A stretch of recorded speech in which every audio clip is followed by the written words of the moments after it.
नमस्ते दोस्तों, मेरा नाम है मयूर और आज मैं आपके लिए लेके आया हूँ एक और ख़ास कंपनी का वीडियो। कंपनी का नाम है ऑरबिंदो फार्मा लिमिटेड और ऑरबिंदो फार्मा का मेन बिज़नेस है जेनरिक मेडिसिन्स बनाने का और एपीआई बनाने का। और ये मेडिसिन्स जनरली एंटीबायोटिक्स में, एंटीवायरल इन्फेक्शंस में, सीवीएस, सीएनएस, पेन मैनेजमेंट में और एंटी एलर्जिक मेडिसिन्स के लिए यूज़ की जाती हैं। फार्मास्यूटिकल फॉर्मुलेशंस के लिए इनके पास 14 प्लांट्स हैं और एपीआई इंग्रेडिएंट्स बनाने के लिए इनके पास तकरीबन 11 प्लांट्स हैं जो कि इंडिया और अब्रॉड में लोकेटेड है। और इनका जो हेडक्वार्टर है वो हैदराबाद, इंडिया के अंदर है। अगर मैं प्रोडक्ट रेवेन्यू मिक्स की बात करूं तो फॉर्मुलेशन से तकरीबन 82% बिजनेस आता है और एपीआई बिजनेस 17.4% का है। और अगर लोकेशन वाइज बिजनेस की बात करूं तो इंडिया से अराउंड 12% का बिजनेस आता है, जबकि बैलेंस 88% बिजनेस यूएसए और यूरोप और बाकी के अदर कंट्रीज से आता है। और इस बिज़नेस में मेजर शेयर होल्डर्स प्रोमोटर्स हैं जिनके पास 52% की शेयर होल्डिंग है। ऑल द 52% में से 6% शेयर होल्डिंग उन्होंने प्लेज कर रखी है। बाकी की शेयर होल्डिंग 12.2% म्यूचुअल फंड्स के पास है, एफआईआईज़ के पास 22.6% की शेयर होल्डिंग है और पब्लिक के पास 12.8% की शेयर होल्डिंग है। दोस्तों, अब बात करते हैं कंपनी के फाइनेंशियल्स के बारे में, जिसमें मैं आपको बताऊंगा कंपनी की sales, margins, returns, cash flow, dividend और वैल्यूएशन के बारे में। हम देखेंगे कि इन सब चीज़ों का ट्रेंड किस तरह से रहा है और एंड में डिस्कस करेंगे कि क्या आज कंपनी के वैल्यूएशंस अट्रैक्टिव हैं कि नहीं। तो चलिए शुरू करते हैं सेल्स से। कंपनी की लास्ट 12 महीनों की सेल है 23,570 करोड़ की और ये पिछले 10 सालों में 5.4 टाइम्स हो गई है। जी हाँ दोस्तों, इसका मतलब है CAGR 18% की growth rate. Every 4 years company अपनी सेल्स को डबल कर लेती है। वहीं अगर इनके अर्निंग्स की बात करूँ तो अर्निंग्स भी पिछले 10 सालों में 5 टाइम्स हो गई हैं और अभी जो EPS है वो 51 रुपीज़ पर शेयर का है, जो कि 2011 में अराउंड 9 रुपीज़ पर शेयर का था। तो ईयर ऑन ईयर अराउंड 18% की ग्रोथ लेके आना ये बहुत ही एस्टॉनिशिंग है। मार्जिन्स की बात करें तो ट्रेलिंग 12 मंथ्स के जो ऑपरेटिंग मार्जिन है 21% के हैं, जबकि इसका एवरेज 5 साल का ट्रेंड भी अराउंड इसी रेंज में है। और कंपनी के नेट प्रॉफिट 12.6% के हैं, जिसका ट्रेंड भी पिछले 5 सालों का ऑलमोस्ट इसी रेंज में है। और अगर बात करें कंपनी की रिटर्न्स की तो कंपनी की रिटर्न ऑन कैपिटल एम्प्लॉयड है 13.1% की, जबकि रिटर्न ऑन इक्विटी है 17.7% की। तो यहाँ पर हम देख सकते हैं कि return on capital return on equity से कम है और जिसका मतलब ये है कि कंपनी का जो टोटल कैपिटल एम्प्लॉयड है, कंपनी उस पर उतना रिटर्न नहीं कमा पा रही है जितना कि रिटर्न ऑन इक्विटी से कमा पा रही है। जबकि अगर यही रिटर्न ऑन इक्विटी में 2011 से कंपेयर करूँ तो वहाँ पर 5% का डिक्लाइन आया है, यानी कि 2011 में ROE 23% की थी, जो कि अभी घट के 17.7% की हो गई है। वहीं अगर मैं रिटर्न ऑन एसेट्स की बात करूं तो वो 10.3% की है। दोस्तों, अब बात करते हैं डिविडेंड की। कंपनी का डिविडेंड पे आउट रेशियो 6.2% का है, जो कि एवरेज 5 ईयर्स का ट्रेंड भी अराउंड 6.5% के आसपास ही है, जबकि जो इसकी डिविडेंड यील्ड है वो 0.7% की है। और एक चीज़ जो यहाँ ध्यान देने वाली है वो ये कि कंपनी का रिटर्न ऑन कैपिटल एम्प्लॉयड 13.1% का है और उसमें से 6% का डिविडेंड पे आउट देने के बाद और उसमें से कॉस्ट ऑफ कैपिटल माइनस करने के बाद आई डोंट थिंक कि इनके पास बहुत ज़्यादा पैसा ये रिटेन करते हैं। और अगर बात करें फ्री कैश फ्लोज़ की तो पिछले 12 महीनों में कंपनी ने 2,800 करोड़ के फ्री कैश फ्लोज़ कमाए।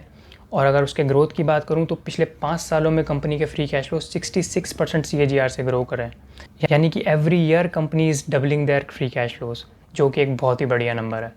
और इसकी इस ग्रोथ का इसके प्राइस पे भी इम्पैक्ट पड़ा है।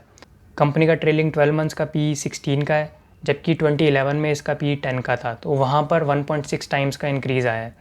जबकि इसका मार्केट कैपिटलाइजेशन पिछले 10 सालों में 8 टाइम्स हो गया है, यानी कि कंपनी हर साल अपने मार्केट कैपिटलाइजेशन को डबल करती जा रही है।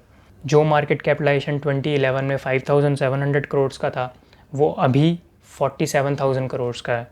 यहाँ पर बहुत ही मेजर जंप आया है और स्पेशली पिछले 6 महीनों में कंपनी का मार्केट कैपिटलाइजेशन ऑलमोस्ट 3 टाइम्स हो गया है और अभी कंपनी अराउंड 800 रुपीज़ पर शेयर के प्राइस पर ट्रेड कर रही है।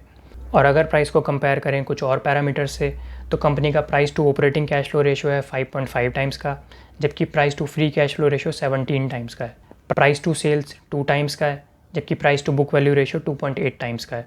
तो हम कह सकते हैं कि ये नंबर्स थोड़ा सा एक्सपेंसिव हैं, specially price to free cash flow ratio of 17 is a bit too high.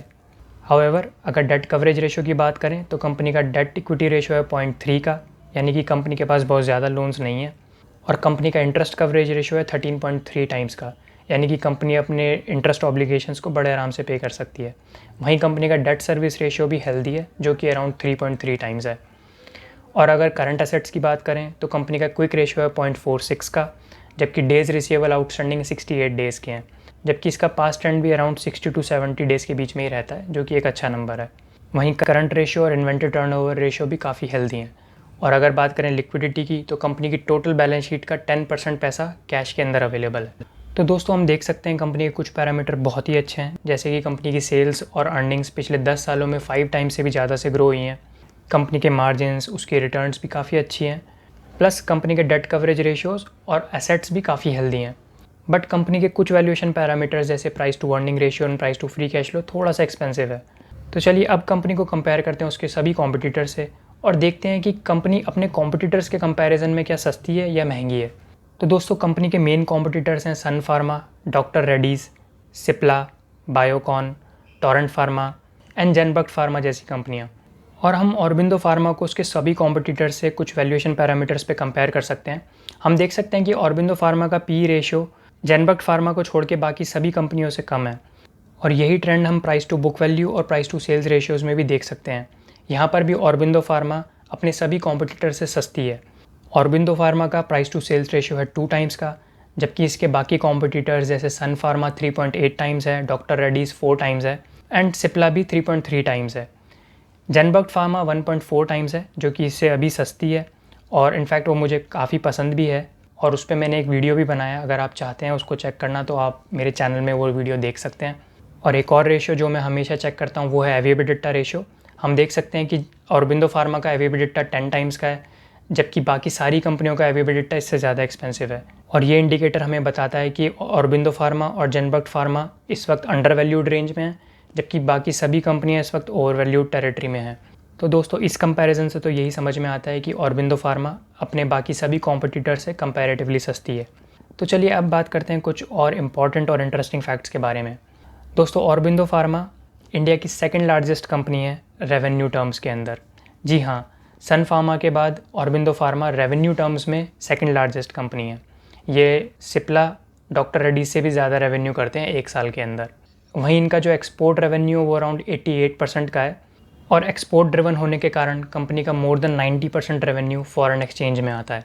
और जैसा कि हम जानते हैं पिछले एक साल में इंडियन रुपी स्ट्रॉन्ग हुआ है, तो इनके रेवेन्यू में भी पॉजिटिव इम्पैक्ट आने के पूरे चांसेस हैं। और साथ ही साथ कंपनी एग्रेसिवली ग्रो भी करती जा रही है। पिछले एक साल में कंपनी ने 55 ANDAs सबमिट किए थे US फेडरल अथॉरिटीज़ के पास, जिसमें से कंपनी को 22 पे फाइनल अप्रूवल और 6 पे टेंटेटिव अप्रूवल मिल चुका है। तो जब भी कोई फार्मा कंपनी मार्केट में नया प्रोडक्ट लेके आना चाहती है तो उसे US फेडरल अथॉरिटीज़ के पास एक ANDA सबमिट करना पड़ता है, जिसको बोलते हैं एब्रीविएटेड न्यू डेवलपमेंट एप्लीकेशन। और इस एप्लीकेशन में फार्मा कंपनी प्रोडक्ट का फुल ब्यौरा FDA को देती है, जिसके बेसिस पे FDA उसे अप्रूव करता है और कंपनी प्रोडक्ट को सेल कर सकती है। तो यहाँ पर कंपनी ने पिछले एक साल में 55 ANDAs यानी कि न्यू प्रोडक्ट डेवलपमेंट की जो रिक्वेस्ट थी वो FDA को दी थी, जिसमें से 22 पे फाइनल अप्रूवल मिल चुका है और 6 पे उनको टेंटेटिव अप्रूवल मिल चुका है। यानी कि आने वाले समय में at least 28 new products company launch करेगी, जिसका भी रेवेन्यू कंपनी के टॉप लाइन में ऐड होता जाएगा। और क्योंकि कंपनी के मार्जिन्स काफ़ी हेल्दी हैं तो इसकी बॉटम लाइन भी उसी स्पीड से ग्रो करती जाएगी। वहीं कंपनी का R&D स्पेंड अपने सेल्स का 4.3% है, यानी कि कंपनी अगर 100 रुपये का सेल्स करती है तो उसमें से 4 रुपये रिसर्च एंड डेवलपमेंट में वापस से इन्वेस्ट करती है, जबकि इसका मैनेजमेंट कॉम्पनसेशन अपनी सेल्स का 0.5% से भी कम है। तो यहाँ हम देख सकते हैं कि कंपनी रिसर्च पे भी काफ़ी खर्चा कर रही है और साथ ही साथ नए प्रोडक्ट्स भी डेवलप करती जा रही है। और इस चीज़ का बेनिफिट हमें आने वाले समय में कंपनी की टॉप लाइन में देखने को मिलेगा। हम देखेंगे कि आने वाले समय में कंपनी की सेल्स ग्रो करती जाएगी और इसीलिए मैं इस कंपनी पे बुलिश हूँ। आई नो उसके वैल्यूएशन पैरामीटर्स जैसे price to free cash flow थोड़ा सा एक्सपेंसिव साइड में है, बट स्टिल ये कंपनी मेरी वॉच लिस्ट में है एंड मैं इसे ट्रैक कर रहा हूँ। तो दोस्तों आज के लिए इतना ही। अगर आपको मेरा वीडियो पसंद आया हो तो इसे लाइक कीजिए और मेरे चैनल को सब्सक्राइब कीजिए एंड मुझे कमेंट बॉक्स में कमेंट करके बताइए कि आपको नेक्स्ट वीडियो किस टॉपिक के बारे में चाहिए and I will try to cover it in my next video. Thank you for watching. Thanks a lot.